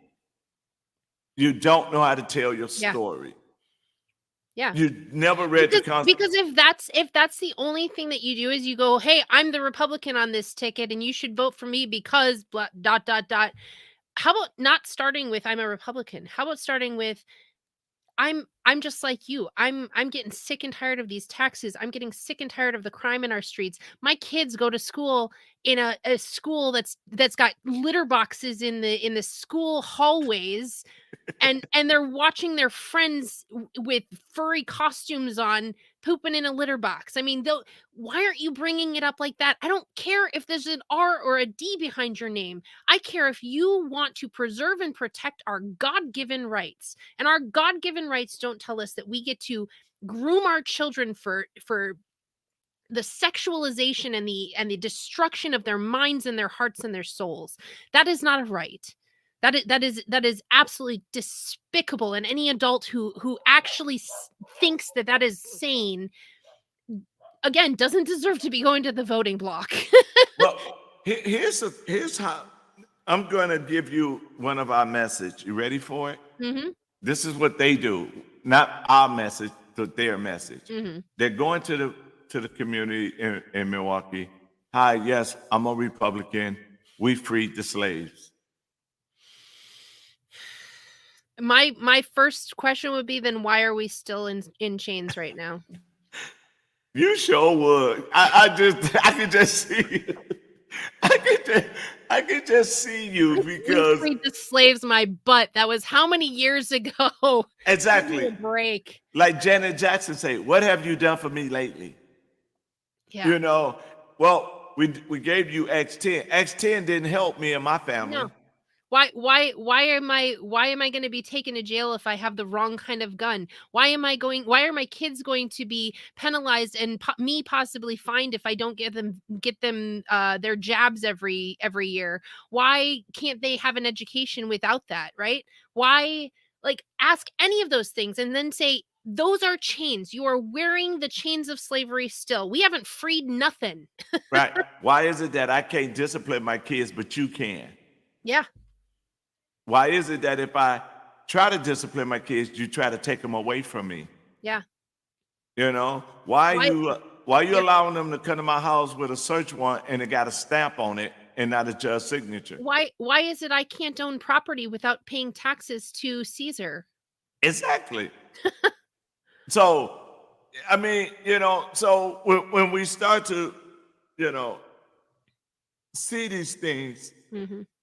and we look at it and says, okay, Chicago says, we're going to show you the power of we the people. And they did that. Yeah. Everybody thought this woman has so much power. Yeah. She has 16% power. Yeah. And That's how what many of those were dead people? Right. Out of the 16%. They miscounted the algorithm. She was so confident she was going to get in. They Yeah. didn't get enough dead people to vote. And you know, she probably was sitting back like, well, I'm the incumbent. It's hard to beat the incumbent. Yeah, You know, yeah. so whoever they put up against me, I'm okay. Yeah. Did you know most local elections, there's like, oh gosh, in every, there's statistics that basically are, there are certain registered voters in every locality, right? Mm-hmm. And in most local elections, unless it has the presidential stamp on it, most local elections, you could win by a landslide if you got yourself, your spouse, and 10 friends to come and vote for you. Literally, I mean, seriously, because Right. that is how local elections work, because we have gotten so topsy-turvy thinking that the what's happening in Washington, D.C. has any bearing on what is going on in my hometown.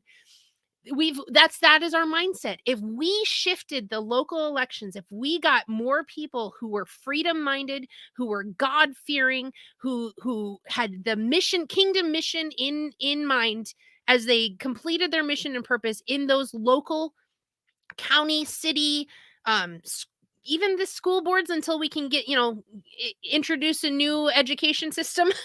Yes. But in all of those, if we had those people sitting in those seats, which it's very easy to get them into, if you just, like I said, if you rally the troops on your side of the things to see and tell your story, you can get yourself into these offices very easily.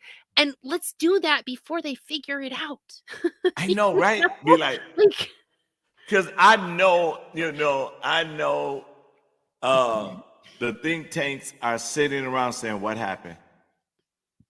Because the think tanks, they sitting around saying, okay, let's see who's going to go up against her.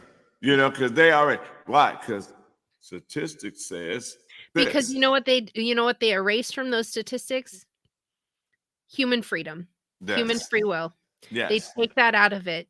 Yes. They say this is the way it's always been. This is the way it's always going to be. And they forget, okay, so here's something that you might not know in scientific research and stuff. All, the research that they do, the studies they do on drugs, on certain, medical preventatives and things like that, they always have, the averages, right? The cluster of people who fit the norm, and this is their expectation of what the norm looks like, right?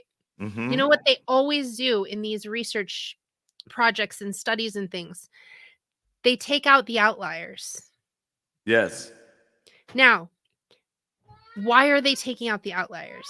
You would get the argument that, well, there's so few of them, they're so rare, they just don't, statistically, they don't matter.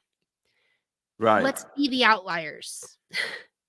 Let's be the ones who step out of that norm, and they don't notice us until we have taken back control and we the people rule again. I got to read something to you that made my day today. Bring it. Hold on. I'm setting it up. Hold on. You're going to love it. Sounds good. Now, one of the things that I do, come on. One of the things that I do every day is I drive Lyft. Mm-hmm. And while driving Lyft, I'm networking. I'm letting people know who I am. I'm letting them know that I'm running for office. Mm-hmm. And I met a young lady, 18 years old, senior in high school, Mm-hmm. go to my alma mater, Rufus King. And we got to talking about her life, the future for them as young people. Told her I'm running for mayor, everything.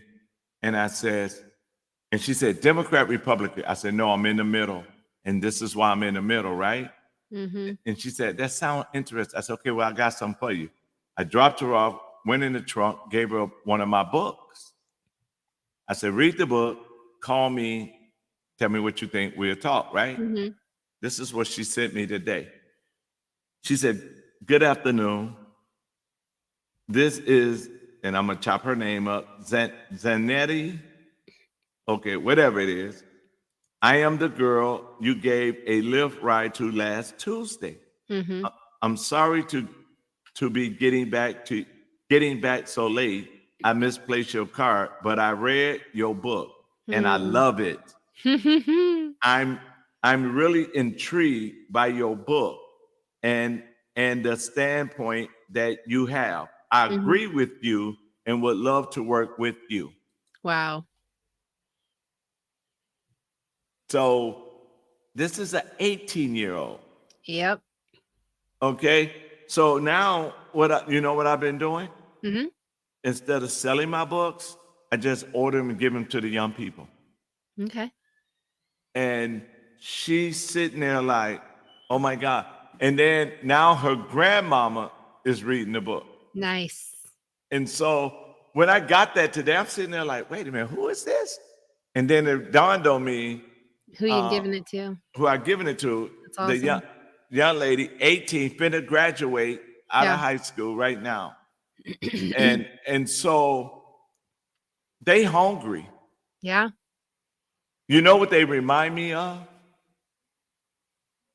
They remind me of, I call them the desert babies.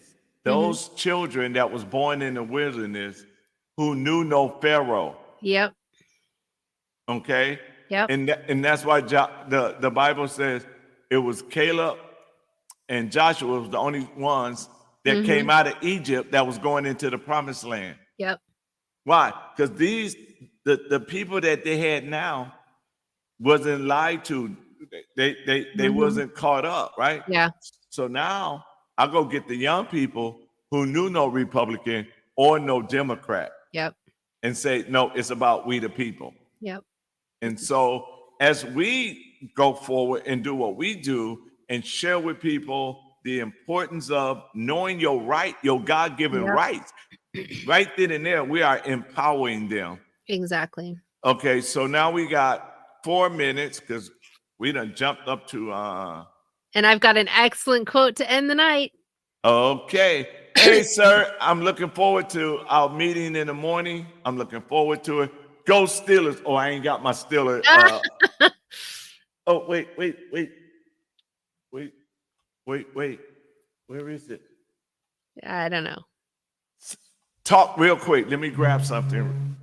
Okay. So I guess Don't give your quote yet, though. No, I won't give the quote. Okay. So I'm gonna just go with when we are going to the polls to elect a Supreme Court justice, let's be reminded that no matter what opinion they hand down, if it goes against our God-given rights and freedoms, if it violates our Constitution, if it is unlawful, it can be legally set in stone, but it is only an opinion. And so our job as citizens of America, as citizens of the kingdom of God, is to stand up against any form of petty tyranny, even if it is justices on a Supreme Court bench. We, the people, are in charge of this nation. We've forgotten that, but we have every right to take it back. We have every duty and responsibility to take it back. And that is not just from our founding fathers who handed that legacy down to us. I mean, multiple founding fathers told us it is your duty going forward. We've given you this republic if you can keep it, right? It was our duty going forward to continue to preserve this constitutional republic and preserve the founding principles that it was established on. And so, going forward, this is something that we need to constantly be aware of when we are making decisions at the polls. One, do not think that just because you went in and elected and cast your vote that your job is done. Your job is between the elections, not the elections themselves. And then two, whoever you vote for, make sure that you are voting for the candidate that is most likely to preserve and protect our God-given rights, and not legislate from the bench and not have progressive activist ideas that will destroy the foundational principles that this nation was established on. Yeah. Now, Charles, I got to show you this before we close. My son sent this to me from Vegas. Hold on. Nice. There it is. Still a nation. I had to go get it. My son mailed that to me from Vegas. So we're just diehard Steeler fans. So, we can't have it. All right. We got 2 minutes apiece to give our final thoughts and quotes and everything. So I'm going to, as always, let you go first and do your thing. I was going to make some comment about the hierarchy and where women shouldn't be going first, but I won't joke about that. All right. So Well, Thomas, it's National Women's Day. oh, thanks. I'm privileged. All right. So Thomas Jefferson, my absolute favorite founding father. And I do not idolize him. I know how very much of a flawed man he was, but he was a brilliant, brilliant man. And he honored God in the best way he knew how, and he was working his entire life to fight against slavery, to fight against oppression and tyranny. And he was such a prolific writer. So here is one of the quotes that I absolutely love. It says, "I know no safe depository of the ultimate powers of society but the people themselves. And if we think them not enlightened enough to exercise their control with a wholesome discretion, the remedy is not to take it from them, but to inform their discretion by education." That's what we're doing right now. We are, several of us are in positions of power, in, boards and pastorships, in all of these areas where God has given us a leadership role. And every one of us was created to be a leader in some way, shape, or form. And again, it could be just in the training and raising up of children. It could be just in your local community. You may never sit on a seat in Washington, D.C., but you have a right and a duty to be part of the civil and public process. If we want to see our freedoms preserved, then our duty as the body of Christ is to be in the public assembly, in the public square. And that is where we belong, and the best way to start and the best foundation that we can get is in education. And that's why we're going through the constitutions. That's why we're talking about the kingdom citizenship and what that entails.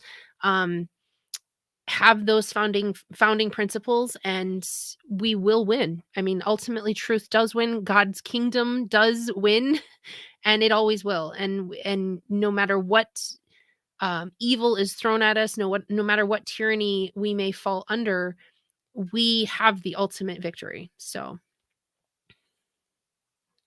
Well, before I do that, I gotta say one thing. March 9th through the 11th. naked communist. I'm gonna get it. March 9th through the 11th, we're having a Kingdom Summit again, teaching more on the kingdom on Zoom at 6:00 each night. So I just want people to know that. So we're going to do probably, and we'll check your schedule, Sarah, but on the 9th, we probably, on the 11th, we might do the Constitution class earlier. Okay. Because the summit starts at 6. Okay. So my quote is coming from Proverbs 3. "My son, forget not my law or teaching, but let your heart keep my commandments.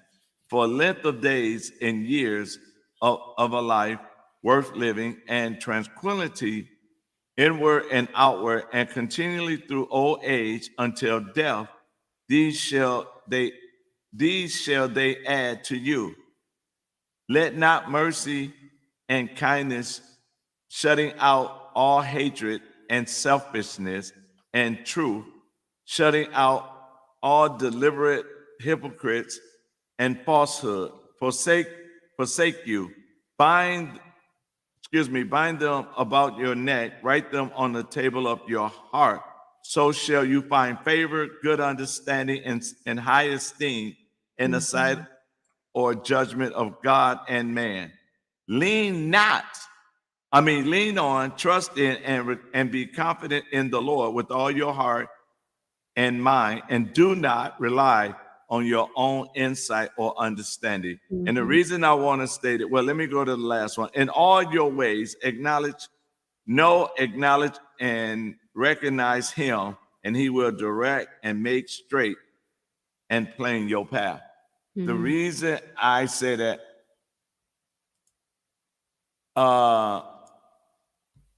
I see the ring. Oh. Oh. So one of the things that we have to understand is this. We got to know God, right? Mm-hmm. Not only do we got to know God, we got to know our constitutional rights. Yeah. The founding fathers took the Bible and created the Constitution. Mm-hmm. Frederick Douglass took the Bible and the Constitution and learned how to be one of the most powerful persons during his time. Mm-hmm. Do not allow someone to lie to you because they know you don't know better. Yeah. The Bible also tells us to study to show ourselves approved unto God, a workman that need not to be ashamed, but rightly dividing the word of truth. Now, you have to know that the word of truth, not only the word, but the Constitution, because if you don't know your God-given rights, then you can't defend them, you can't do nothing with them. So I'm pleading with you. I beseech you, my brethren, know what they're talking about. Do not let commercials, do not let a side sucker you into voting. But you gotta vote. You have to vote. I'm not ashamed to say who I'm supporting, who I'm voting for, but I'm not gonna tell you who I'm voting for, because if you know me, you already know who I'm voting for. I mean, it's common sense, but I mean, it's Women's Month, so I can only assume. No, I'm just kidding.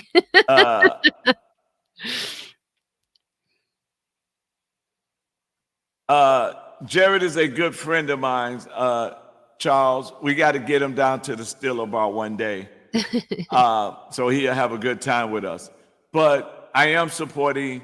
You'll know my candidate because he's coming on my show. Oh, I just told you. He's coming on my show. He will be back on the show, Dan Kelly. I do want to say to those in Milwaukee, also do your homework on those that's running for the automatic races, for the municipal judge. I mean, we can't just put anybody in there because you just know their name. Do you know their character?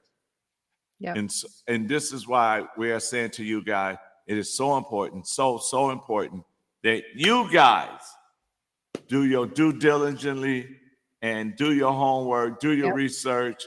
Join us on Saturdays when we do the constitutional teaching. And then you guys,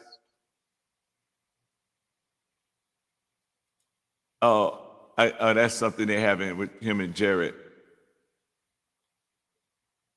So to do our due diligently, that we make sure we are, how should I say, knowledgeable voters and not just ignorant voters. Okay, so we're excited. We thank you guys. I thank Sarah that she was able to jump on. Yeah, she kept me on task because I would have been saying some everything tonight because I was in one of those moods.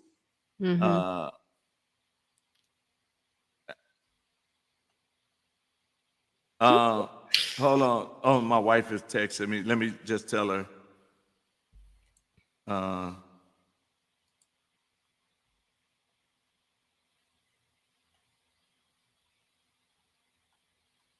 Okay.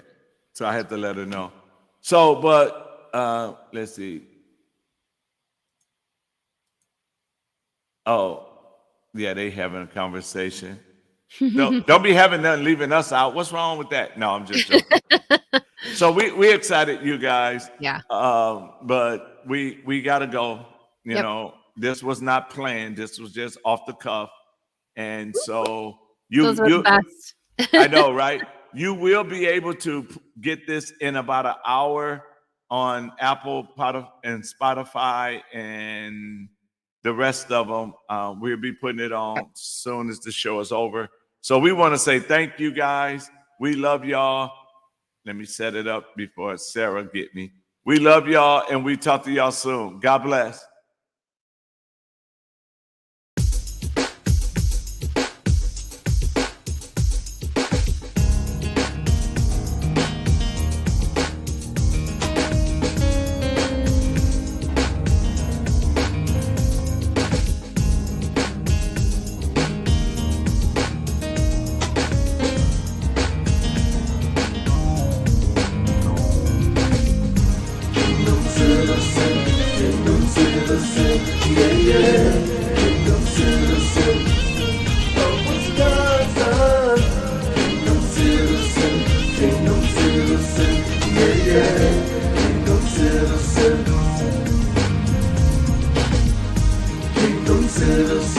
Kingdom citizen, yeah, yeah. Kingdom citizen of Wisconsin.